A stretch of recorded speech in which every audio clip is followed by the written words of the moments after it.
Most of you know about what an audit is, but how do you audit what's going on for you? So these are 5 strategic questions that really are mindfulness questions. It kind of compels you to be in the moment.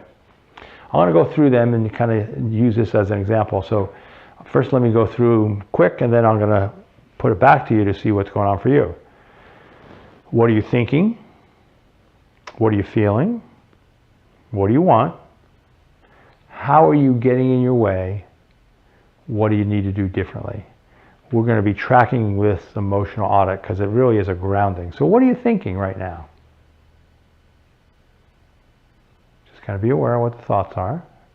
You ask the question, you wait 5 seconds. What are you feeling? Sometimes it's nice to be able to go up and down your body. That's where a lot of the feelings are. You know, you want to get past mad, glad, sad, and bad. You know, many of us know this top level. Let's get a little deeper.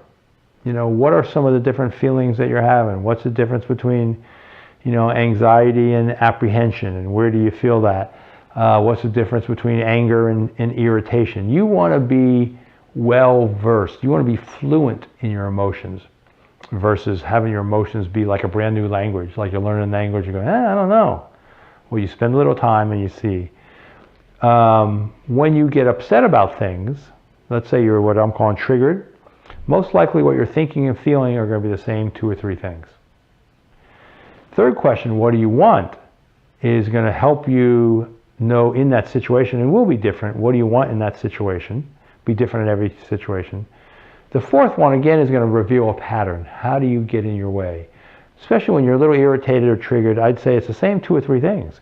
What are you thinking? What are you feeling? How are you getting away? You need to know the pattern because it's going to happen. If not, the emotions are controlling you versus you being aware of that, and again, going back to adjusting. So what are you thinking? What are you feeling? What do you want? Think about that now. How are you getting your way now? You know, even listening to this, are you focusing on other stuff? How much longer is it going to go on? Do I have time for this? What's going to happen? Are you already out of the moment right now? This can kind of bring you back. And then the last piece is, what do you need to do differently? So now that you have the data, what are you thinking, feeling, and now you know what you want in this situation, how are you getting your way? It's the way of coming back. It's that compass that kind of can bring you back and get you back oriented. So this emotional audit is a really powerful tool. I've had a lot of people use it. It really is a mindfulness tool and can get you quite knowledgeable. It can raise your IQ about your EQ about what's going on for you.